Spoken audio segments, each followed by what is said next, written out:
Assalomu alaykum hammaga. Bugun trader va bozorda bog'lab turuvchi ko'prik broker haqida gaplashamiz va 4 yillik o'pitim davomida ishlab kelgan men eng zo'r deb bilgan broker Xness haqida gaplashamiz. Agar mabodo video yoqib qoladigan bo'lsa, Xness savdo qilginglar kelib qolsa, описаниеga o'tib ssilka qo'yib qo'yaman. Ssilkani bosib, verifikatsiya registratsiyadan o'tishingiz mumkin. Bugun 3 ta savolga javob beramiz.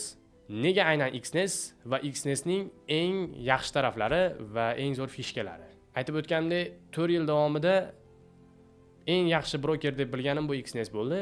Nega? Chunki sizlar hozir savdo qilib turgan XM, RoboForex, A-Markets, Alpari barchasi savdo qilib ko'rganman. Barchasida minus taraflari bor, lekin eng mukammal broker men uchun bu Xness. Xnessning eng yaxshi tarafi birinchisi bu Xnessda 24 ga 7 pul yetishligi, 98% avtomatlashtirilgan, ya'ni siz bugun vizingizdan pul soldingiz, balansga depozit qildingiz va ozgina pul chiqardingiz, momentalniy kartingizda paydo bo'ladi. Bu narsa, ya'ni boshqa brokerlarda bu 3 kun talab qiladi, vizingizga tushishligi uchun 3 kun ketadi, 3 kunda pul tushadi. Xnessda bo'lsa bu momentalniy, srazi pul chiqadi. Ikkinchisi, Xnessda birga cheksiz plecho bor. Plecho bu juda riskovanная вещь, то есть bu agar plechoni katta qilsangiz, bu juda risk bo'ladi siz uchun. Ya'ni riskni o'zingiz ko'tarasiz, lekin bunaqa shart-sharoit Xnessda bor. Uchinchisi, Xnessda slippage kam. 4 yil davomida ishlab kelgan bo'lsam, Xnessda eng kam slippage.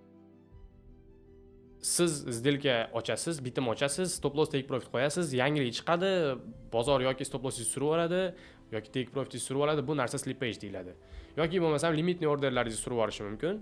Shunaqa qilib siz qo'ygan narxda emas, siz yoqlamagan, siz xohlamagan narxlarda ochilib qolishi mumkin bozor. Xnessda slippage juda ham kam va slippage даже yo'q ham desa bo'ladi. Va eng oxirgisi, Xnessda spread juda ham kichkina va spread yangilik paytlarida o'zini yo'qotib qo'ymaydi. Boshqa brokerlarda spread juda ham katta bo'lib ketib qoladi. Ya'ni o'sha biz savdo qiladigan Euro USD, HAV USD larda spread 30 pips, 40 pips, даже undan ham ko'p bo'lib ketib qolishligi mumkin boshqa brokerlarda. Lekin Xnessda bu 2 pipdan oshmaydi, maksimum 5 pipga chiqishligi mumkin, lekin 1 punkt umuman sizlarga spread kattayib ketib qolmaydi, xudo xolasa.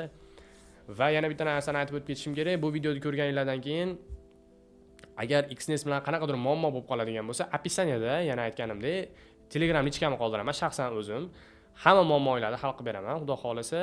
Chunki Xness uchun men kerakli odamman. Xness bilan 4 yildan beri partnyorskiyda, ya'ni hamkorlikda ishlab kelamiz. Ana endi hozir kompyuterda qanaqa registratsiyadan o'tishlikni va verifikatsiyadan o'tishlikni ketma-ket qadamma-qadam ko'rib chiqamiz. Bizga registratsiya va verifikatsiyada kerak bo'ladigan eng kerakli narsalar bu birinchisi email, ikkinchisi bu pasport yoki ID ni oldi va orqa tarafining tiniq rasmlari, uchinchisi yashash joyi haqida ma'lumotnoma. Bular bizga hammasi verifikatsiyadan o'tishlik uchun kerak bo'ladi. Hozir qanaqa ma'lumotnoma olishni ko'rsataman. Birinchidan bizga Safari kerak bo'ladi. Safariga kiramiz va my.go.uz deb yozamiz.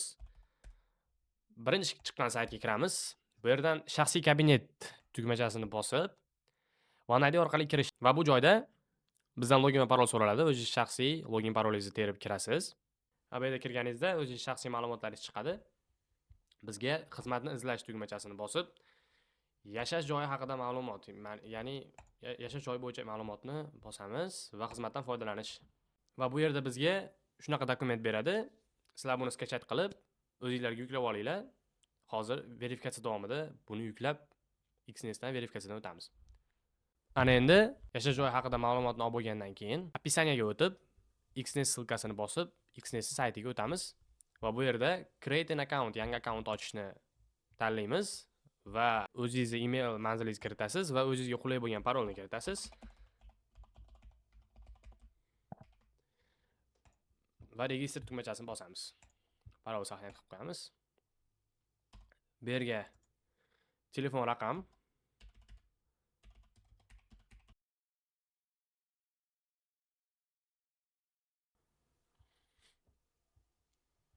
ana endi bizga bu joydan hech narsa kerak emas. Demo yoki real account, bu tugmachalarni hech qaysisini bosmaymiz.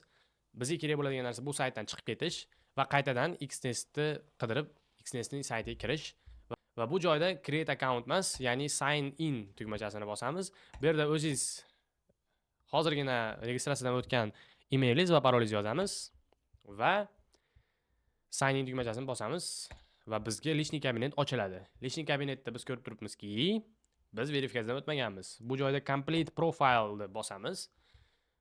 Get started now hozir boshlash kerak. Aha. Va bizga emaildan kelgan kodni kiritamiz. Demak, emailimiz verifikatsiyadan o'tdi va profil haqida informatsiyalar bu yerda o'zingizning ism familiyalaringizni yozasiz.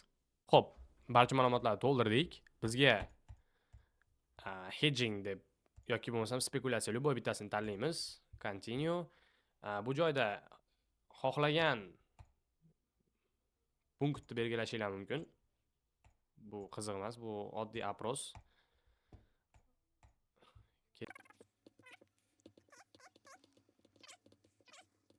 Ko'z yumamiz. Confirm phone, ya'ni telefon raqamini tasdiqlash. Ya'ni bu yerga o'zingiz telefon raqamingizni yozasiz va sizga SMS keladi. Verifikatsiyani o'tkazdik, ya'ni email, o'zimiz haqimizda ma'lumotlar, telefon raqamimiz va endi bizda ikkinchi punkt, ya'ni shaxs tasdiqlovchi dokumentlar so'raydi. Bu yerda biz pasportimizni oldi tarafini va orqa tarafini yuklaymiz va uchinchisi bu manzilni tasdiqlash. Menda hamma narsa tasdiqlangan, shuning uchun manzilni tasdiqlash uchun hozirgina MyGovdan olgan dokumentlarimizni kirgizamiz va shu bilan Xnestdan to'laqonli foydalanishimiz mumkin. Hammasi shu. Hammaga rahmat.